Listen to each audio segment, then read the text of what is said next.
It is said that every generation gets one voice a voice, that doesn't simply sing, but carries the weight of human emotion, a voice that turns breath into memory. For millions of people around the world, that voice was Whitney Houston. And on a cold winter night in November 1992, when the Bodyguard soundtrack reached the world, something astonishing happened. A single note held impossibly long, impossibly pure-floated, out of radios, televisions, theaters, and settled inside the hearts of people who didn't even know they needed it. And I will always love you. The moment was quiet, sacred, history, rewritten, not with thunder, but with tenderness. But what most people don't know is that this monumental moment began not with Whitney, but with a shy young woman in Tennessee, a guitar, and a love too deep for anger. This is the story of I Will Always Love You, told through the echoes of time.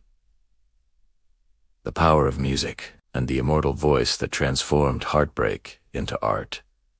The year was 1973.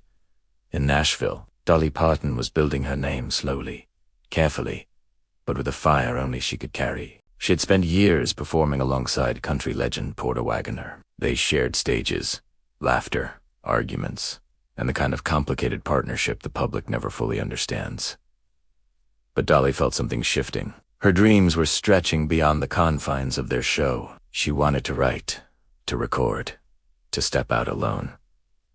Leaving wasn't easy. Porter had given her her first real break. There were long conversations, painful moments, and tears on both sides. One night, unable to sleep, Dolly sat with her guitar and let her heart speak. The words came gently, almost like a whisper. If I should stay, I would only be in your way. It was not a breakup song. It wasn't revenge or bitterness. It was gratitude wrapped in sorrow. As she wrote the final verse, Dolly cried. She said later, "It was the hardest song I ever wrote." She played it for Porter the next day. By the end, he was crying too. He told her, "That's the best song you ever wrote." Dolly walked out of his office, and her life changed forever. Between 1974 and 1991, I Will Always Love You lived multiple lives. It climbed country charts, crossed genres, and even caught the attention of Elvis Presley himself. Elvis wanted to record it. Dolly almost said yes, but there was a catch. Elvis' manager wanted half the publishing rights. Half of the song, half of her heart. Dolly refused. She walked away in tears, never knowing that years later, this decision would become one of the greatest in music history. Through the 80s, the song waited patient, timeless, for the one voice powerful enough to elevate it beyond its country roots and into something eternal. In 1991, Whitney Houston was already a global icon. Her voice had shattered records, crossed borders, and redefined pop music. When she agreed to star in The Bodyguard alongside Kevin Costner, she stepped into a new world. Film man trusted Costner deeply as a partner. During early discussions, the team searched for a song for the film's emotional peak. The obvious choice was a cover of What Becomes of the Brokenhearted. But one day, Kevin Costner brought a different idea. He played Dolly's I Will Always Love You on a small cassette player.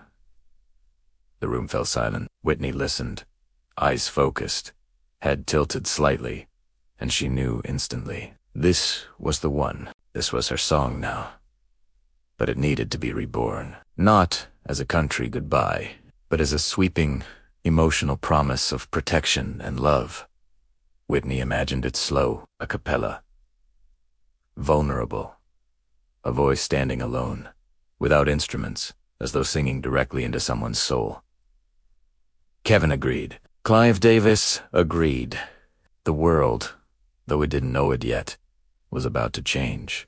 The recording session was intimate. Just Whitney, pianist, John B. Smith, and the quiet anticipation of something magical. Whitney stood before the microphone, headphones on, eyes closed. She took a breath light, almost trembling, and then released the opening line.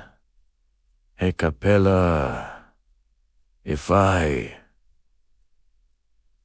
should stay. The room went still.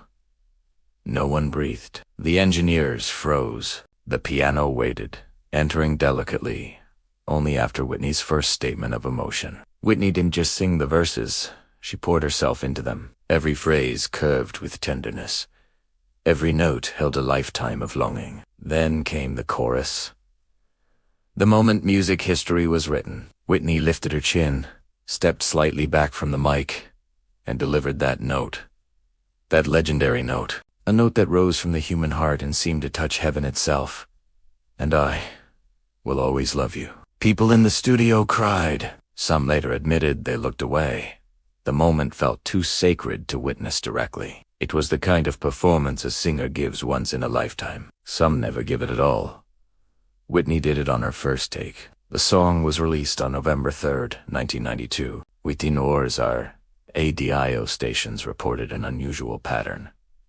People weren't just listening, they were stopping whatever they were doing and holding still. It was as if time paused when Whitney sang. The soundtrack became the best-selling movie soundtrack of all time. Whitney's version of I Will Always Love You climbed to #1 and stayed there for an unprecedented 14 weeks in the US alone. It topped charts in 26 countries.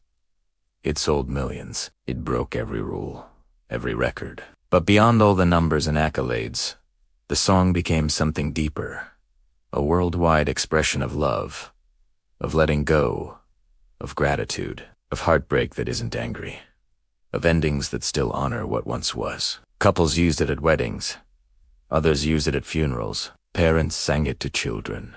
Strangers cried in cars, headphones, bedrooms. Whitney's voice became a universal language. The language of love, loss, and eternal devotion. People often assume Whitney wrote the song. Others assume Dolly's version must be jealous or overshadowed. But the truth is breathtakingly beautiful. Dolly loved Whitney's version so much that she said it nearly took her off her feet the first time she heard it. She famously said, "Whitney made me rich, and she made me proud." Two women, one a country legend, one a pop goddess joined forever by a song that transcended genre, race, culture, and time. And yet, each made the song her own. Dolly wrote it from heartbreak. Whitney sang it from immortality. Whitney Houston's voice left this world in 2012, but the recording she made in 1991 continues to live. Not as nostalgia, not as memory, but as something eternal. Every time the chorus plays, people still pause. They still breathe differently. They still feel something rise inside them. Something as close to love as music can carry. Because I Will Always Love You is not just a song. It is a farewell, a promise, a prayer, and a masterpiece shared by two extraordinary women born for different worlds, yet united in one timeless expression of love. Whitney didn't simply cover the song. She sanctified it. She turned it into the global anthem of devotion. She gave it wings, and as long as the world loves, as long as music matters, as long as people remember the sound of a heart breaking gently, Whitney Houston's voice will always echo. I will always love you.